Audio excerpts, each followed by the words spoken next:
Asamblea escuchará un discurso del primer ministro de la República Islámica de Pakistán, Su Excelencia Imran Khan. Pido protocolo que acompañe a Su Excelencia. Tengo el gran placer de dar la bienvenida al señor primer ministro de la República Islámica de Pakistán, a quien invito a dirigirse a la Asamblea General.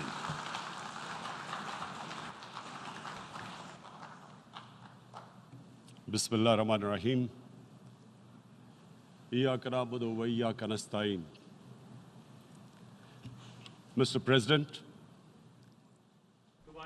Honorable